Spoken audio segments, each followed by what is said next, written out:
పెద్దాపురం వ్యభిచార గృహంలోంచి అతి కష్టం మీద తప్పించుకొని వచ్చింది.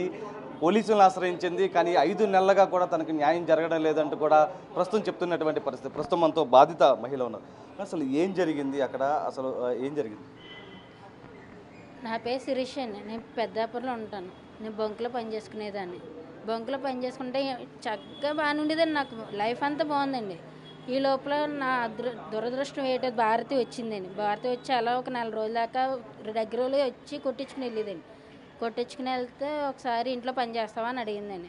ఎంత ఇస్తారు జీతం అన్నదండి. 15,000 ఇస్తానమ్మా అని అన్నారండి. 15,000 ఇస్తాను, మా అమ్మగారిని అడిగి చెప్తానంటే నా వెనకాల ఫాలో అయిపోయిందండి. మా ఇల్లు ఎక్కడ అని చెప్పి కనుక్కోవడం నా వెనకాల ఫాలో అయిపోయింది. ఫాలో అయిపోయాక అమ్మతో చెప్పానండి. అమ్మమ్మ అప్పటికి హైదరాబాద్ కొయిటలు గట్రా తిరుగుతుందండి. బాగాలేదని చెప్పి కొయిట నుంచి వస్తుంది. మళ్ళీ హైదరాబాద్ వెళ్ళారండి. హైదరాబాద్ వెళ్ళాక అమ్మ ఇలా ఇంటి పైన ఇస్తారంట, 15,000 ఇస్తారంట, వెళ్ళాను అన్నాను. మేము 4 అక్క చెల్లెమండి. అప్పులు చేసి ఉన్నాం కదమ్మా, అప్పులు చేసి అందరూ పెళ్ళి చేసామండి. అప్పులు చేసి ఉన్నప్పుడు వెళ్ళమ్మా, వెళ్ళి కొంచెం అప్పైనా తగ్గుతుంది కదా అని చెప్పి మా అమ్మ వేరే ఊరు వెళ్ళిపోయిందండి పనికి. వంట పనికి వెళ్ళిపోతానమ్మా నేను వెళ్ళానండి. వెళ్ళాక ఒక 4 రోజులు పని చేశానండి. తర్వాత 10 రోజులు అవుతుందండి. 10 రోజులు అవుతుంటే ఇంటికి ఎవరెవరో వస్తున్నారు. అడిగానండి. అడిగితే నీకు సంబంధం ఏంటని మాట్లాడిందండి. నీకు సంబంధం ఏంటని మాట్లాడితే ఆ భారతి లేని టైంలో అమ్మాయిలను అడిగానండి. చాలామంది అమ్మాయిలు వస్తారండి, 5, 6 అలా వచ్చి వెళ్ళిపోతారు. వచ్చి వెళ్ళిపోయినప్పుడు ఏంటి ఏదో డిఫరెంట్ కొడుతున్నాయని చెప్పి అడిగితే అక్కతో చెప్పారండి. ఇలా అందరూ వెళ్ళి భారత అక్క ఇలాగ అడుగుతున్నారని చెప్పితే ఆవిడ అన్నదండి, నీకు సంబంధం ఏంటి, నీ పని ఏంటి, నీ పని నువ్వు చూసుకోవాలని నన్ను బెదిరించిందండి. సరే అని నాకెందుకు నా పని చూసుకోవడమే కావాలని చెప్పి నేను వెళ్ళిపోయాను. మాట్లాడుకుండా ఉంటే ఒకసారి మా చిన్నాన్నగారు, ఎందుకమ్మా అలాంటి ఇంట్లో ఉన్నావన్న. చిన్నాన్న ఇంట్లో ఉన్నాను, ఇంటి పనికి వెళ్ళాను, నాకు 15,000 ఇస్తున్నారని నేను మా చిన్నాన్నతో చెప్తే, కాదా ఇల్లు ఏంటి, వ్యభిచారం చేసిన ఇల్లు మనం పరువు అంతా ఇలాగే తీసేస్తావా అన్నట్టు మాట్లాడితే, నాకు తెలియదు అది వ్యభిచారం చేస్తారని నువ్వు చెప్పడం తప్ప ఎప్పుడైనా ఇటువైపుకి వచ్చానా, నువ్వు పుట్టి పెరిగింది కూడా ఎక్కడైనా లేకుండా ఉన్నాయి ఏటమ్మా అన్న. నెలతో ఎప్పుడో తెలుసు కదా చిన్నాన్న అని చెప్పాను. అయిపోయాక భారతికి చెప్పాను, నేను పని మానేస్తున్నాను, నా జీతం డబ్బులు నాకు ఇచ్చాక నేను ఉన్నా, నేను ఇలాంటి ఇంట్లో ఉన్నా, మా చిన్న తిడుతున్నారని చెప్పి వచ్చేస్తే నువ్వు ఎక్కడికి వెళ్తావు, వెళ్ళాల్సిన పని లేదని చెప్పి నువ్వు వ్యభిచారం చేయాలని నన్ను ఒక రూమ్లో బంధించింది. ఒక రూమ్లో బంధించినప్పుడు ఇది ఏంటి నన్ను రూమ్లో బంధించాను, డోర్లన్నీ పగలగొట్టుకునేలా నేను గింజుకున్నాను. గింజుకున్నాక అమ్మాయిలు అందరూ పంపిస్తుంది. 4 అబ్బాయిలు వచ్చారు. 4 అబ్బాయిలు వస్తే తాగేస్తున్నారు ఫుల్గానే.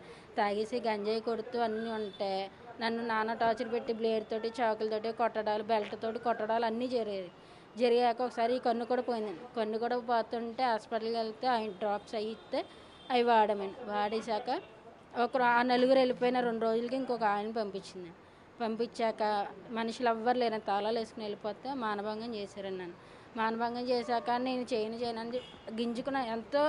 ఎంత విలవెల కొట్టుకున్నానంటే అంత విలవెల కొట్టుకొని డోర్లు పగలు కొట్టుకొని ఎంత విడిపించుకుందామని చూసినా నాకు ఇంకా అవ్వలేదండి.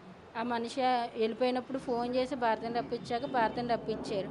భారతి తలుపు తీసింది. నేను వెళ్ళిపోతానాక నేను ఉన్నాక నాకు భారతి ఎవరు వ్యభిచారం చేయించుతుందండి.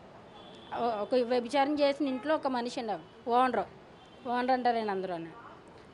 ఇలా వ్యభిచారం చేయిందని చెప్పి వెళ్ళిపోతున్నామని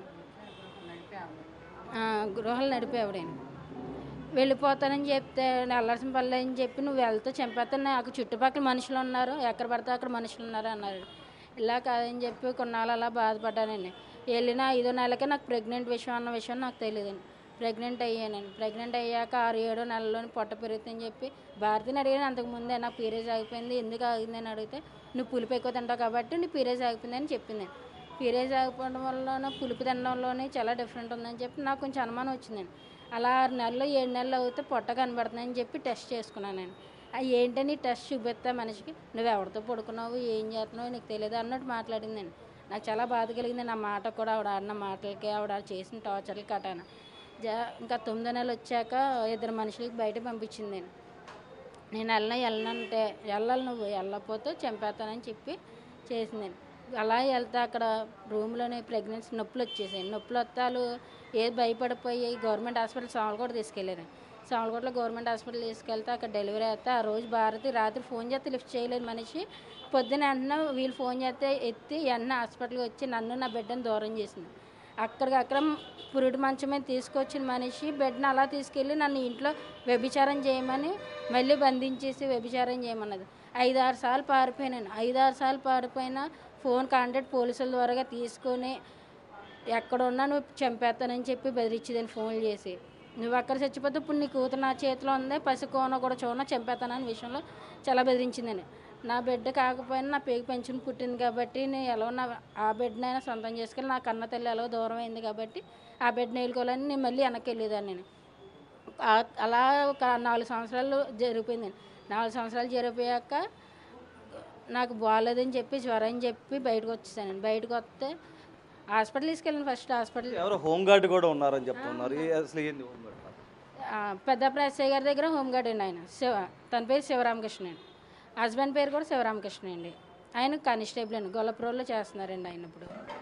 ఇప్పుడు వాళ్ళిద్దరు సపోర్ట్ ఉంటుందండి ఎక్కువ. ఏం జరిగినా ఇప్పుడు మేడం అమ్మాయిలు ఇంట్లో ఒక 5గురు ఉన్నారనుకోండి, మేడం గారు వస్తున్నారనుకోండి ఫోన్ చేస్తారండి. వాళ్ళే కదండి అక్కడ ఉన్న ప్రతి ఒక్కరికి, ప్రతి కానిస్టేబుల్కి పలానా పండగకి ఎంత ఇస్తుంది, పలానా ఇంటికి వస్తే 500 1000 రూపాయలు బోనస్ కింద రాస్తుందండి. కానిస్టేబుల్ డబ్బులు రాస్తుంది. ఇప్పటికీ అక్కడ వ్యభిచార గృహాలు ఉన్నాయా, నడుస్తున్నాయా? నడుస్తున్నాయండి. మొత్తం లత ఒకటి, వాణి ఒకటి, సరోజ ఒకటి, లక్ష్మి ఒకటి, ఇటువైపు ఏమో చెవిటిమణి అన్న ఆవిడ ఒకటి, కుమారి అన్న ఆవిడ ఒకటి. ఈ 7 ఇళ్ళల్లోనూ కంపల్సరీ జరుగుతుందండి, ఎక్కడ ఆగలేదండి. అంటే మీకు ఎంత జరిగింది, మీరు పోలీసుల దృష్టికి ఏమైనా తీసుకుని వెళ్ళారా, ఏం చెప్తూ ఉన్నారు? పోలీసుల దగ్గరికి వెళ్ళి చెప్పానండి. నా బాధ అంతా ఇలాగే చెప్పుకున్నానండి. కానీ తిరిగి నా తప్పు అంటున్నారండి. నువ్వు ఇష్టంగా చేసుకున్నావు, ఆవిడ ఇష్టంగా చేయించుకుంది, పడితే ఇద్దరికి కేసు పడుతుంది అన్నారు. నేను వేసామన్నా నేను అప్పటికి నేను ఎంత బాధ ఇచ్చాను, బాధపడ్డానో ఆవిడ బాధపడాలని చెప్పి ఇద్దరు కేసు వేసాను మేడం అన్నాను. అలా ప్రతిపడేసే మేడం అన్నారండి. అలా కాదు శిరీష్, ఆలోచించుకొని కూతురు ఉంది అన్నారు. మీరు ఆలోచించుకోవడం లేదు మేడం, నరకం అనిపించాను మేడం లోపల. మీరు చూస్తారు రేటు మీద ఎవరైనా తెలుసా, ఒక రూమ్లో ఎంత నరకం పడతామన్నది మాకు తెలిసి మేడం బాధ అది అని నేను అన్నాను.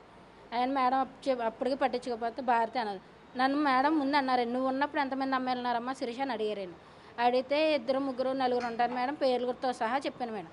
చెప్తే భారతి వచ్చి మీదకి వచ్చి 10 మంది అమ్మాయిలు ఉంటారు మేడం ఎదురుకుంటాను. 10 మంది అమ్మాయిలు ఉంటారు, చిటికేసి ఏం పీకుతావు అని అడిగింది.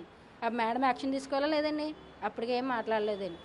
ఇక్కడ అప్పుడు మేడం అన్న, నువ్వు ఎంతకన్నా పై ఆఫీసర్కి వెళ్ళినా నీకు తిరిగి ఇంకో ఎస్ఐ దగ్గర తీసుకెళ్తారు తప్ప నీకు ఎక్కడ న్యాయం జరగదు. నీకు న్యాయం జరగడానికి ఇందులో పాయింట్ లేదు, పాయింట్ ఎక్కడ ఉందని అన్నారు. అదే మరి పాయింట్ లేదన్నారు ఏంటి మేడం, బలవంతంగా వ్యభిచారం చేయించిందంటే అది పాయింట్ కాదేంటి మేడం, చంటి పిల్ల కూడా అక్కడే పుట్టింది, నా బిడ్డ భవిష్యత్తు పోతున్నాయి, నా పేపర్ మీద సంతకాలు ఇట్టించుకుంది, నాకంటూ న్యాయం జరగాలి కదా మేడం అని అడిగితే చెప్పాను శిరీష, డబ్బులు సెటిల్మెంట్ చేయమంటావు అన్న. నాకు డబ్బు కట్టవద్దు మేడం, నేనంత అనుభవించాను ఆవిడంత అనుభవించాను, నాకు అదే కావాలని చెప్పానండి. ఇంక మేడం చెక్ పేపర్లు పెట్టించుకున్న మనుషులు పిలిపిస్తానన్నారండి. అప్పటికే ప్రతిపడేసే మేడం కూడా అన్నారు, పిలిపించలేదు. పిలిపించేస్తే ఇంకా తులసి. మీరు deputy CM Pawan Kalyan office కూడా వెళ్ళడం జరిగింది, అక్కడ ఏం చెప్పారు? పవన్ కళ్యాణ్ గారికి సేమ్ ఇలాగే పవన్ కళ్యాణ్ గారు లేరని అప్పుడు షూటింగ్లో ఉన్నారని చెప్పారండి. ఆఫీసర్ గారు ఒకరు వచ్చారండి. ఇలాగే ఎక్కడ ఆఫీస్కి వెళ్ళారు, అంటే పిఠాపురంకి వెళ్ళారా లేకపోతే మంగళగిరి ఆఫీస్కి వచ్చారు? మంగళగిరి అండి, మంగళగిరి వెళ్ళానండి. మంగళగిరి వెళ్ళాక ఆఫీసర్ ఎవరో వస్తే కంప్లైంట్ పేపర్ ఇచ్చానండి. కంప్లైంట్ పేపర్ ఇచ్చాక బాధ ఇలాగే చెప్పుకున్నానండి. చెప్పుకున్నాక అన్ని ఆరాలు తీసారని రాసుకున్నారండి. 2 రోజుల్లో ఫోన్ చేస్తానన్న మనిషి చేయలేదండి ఆయన. ఎప్పుడు వెళ్ళారండి ఆఫీస్కి? అది అవుతుంది 3 నెలలు 2 నెలలు అవుతుంది వెళ్ళను. ఇప్పుడు దాకా ఫోన్ రాలేదండి, ఒక్క ఫోన్ కూడా రాలేదండి. అప్పుడు ఆ పవన్ కళ్యాణ్ గారి దగ్గరికి వెళ్ళానని చెప్పి బయట విలేకరులు ఉంటే అప్పుడు 6 7 ఇలాగా న్యాయం జరుగుతాము నంబర్ చెప్తే తులసి మేడం గారు అటాక్ చేశారండి. మరి ఆ నంబర్ తీసుకుని ఫోన్ చేసిన మేడం దేవుళ్ళగా చెప్పిన ఎక్కడ న్యాయం జరిగినా ఆవిడ వల్ల నాకు న్యాయం జరిగిందండి. ఇప్పుడు ఫైనల్గా ఏం కోరుకుంటున్నారు? నేను ఇప్పుడు 5 సంవత్సరాలు ఎంత నానా నరకం అనిపించినప్పుడు అందులోనే కొంత భారతీయ కూడా నరకం అనుభవించాలి కదా సార్. ఆ భారతీయ కూడా ఎంతో కొంత నరకం అనిపించాలి. నేను అప్పుడు మనస్ఫూర్తిగా ఉంటాను. నా చెక్ పేపర్లో నా బ్యాంక్ బుక్లు పేర్లో డేట్ ఆఫ్ బర్త్ సర్టిఫికేట్ అక్కర్లేదు, నేను తీసుకున్నాను. ఇంకోటి ఆ కాపీ నా దగ్గర ఉంది, మీకు చూపిస్తాను. ఇప్పుడు అది ఎట్టి ఆ పేపర్ ఎట్టి అందరితోటి నేను 2 సంవత్సరాలు ఉన్నానని చెప్పి అంటుందండి.